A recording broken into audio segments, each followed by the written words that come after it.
There's nano tanks, there's pico tanks, and then there's micro reefs. We're talking volume measured in ounces. Talk me through these two things. So this is my Micro Reef Tank. This setup consists of a whole all-in-one setup with your sump filtration and your display tank.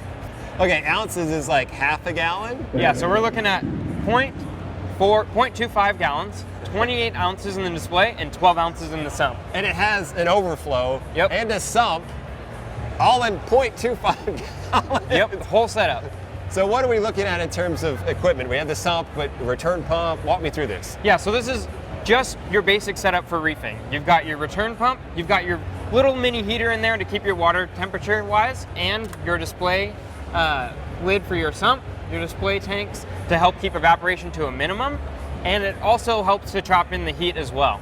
Because you don't need a lid for the fish because you're not putting fish in this. Definitely not. This is not necessarily a fish system. This is more for having a little micro inverts and nano corals, things like that. Okay, do the lights come with it? Yeah, so this comes full setup with your light. This is a 10-watt LED light. Comes with 3 adjustable settings. So we've got our low setting, our medium setting, and our high. It doesn't have ramping during the day, but you can adjust it if you need it. So we have the micro reef, and then we have an all-in-one type setup over here. Exactly. So this is our brand new small-in-one setup. This setup consists of an all-in-one tank with your little media basket and return pump as well. And how many ounces? So this is going to be exactly a gallon here. So this one we're stepping up our game, getting into the gallon range. It's 4 times as big as that one. Correct. We've got a little bit more footprint as well. And again, though, you got a light, you got a lid.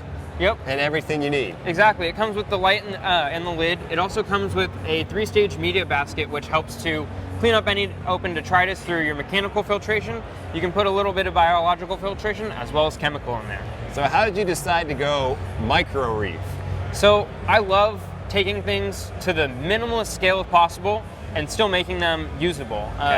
Something about having a very small system that is still actually able to successfully run piqued my interest more than anything else. I have a bigger Red Sea tank at home, and I love that setup, but I spend more time deciding that I want to play around with things and tinker, and the ability to do it on such a small scale just intrigues me much more. So a water change on this happens like that. You don't necessarily even have to test. Just exactly. Do a water change every 2 days? So every week I do a water change for my display tank, and I literally dump everything out and take this setup and just dip it right in my tank, and I'm done. That's you dip the tank in another tank to do a water change. No one except who has the micro reef can claim that one. That's fantastic. All right, I got to get one of these and set this thing up because no one can say that this is going to be high maintenance. Awesome, good work. Thank you very much.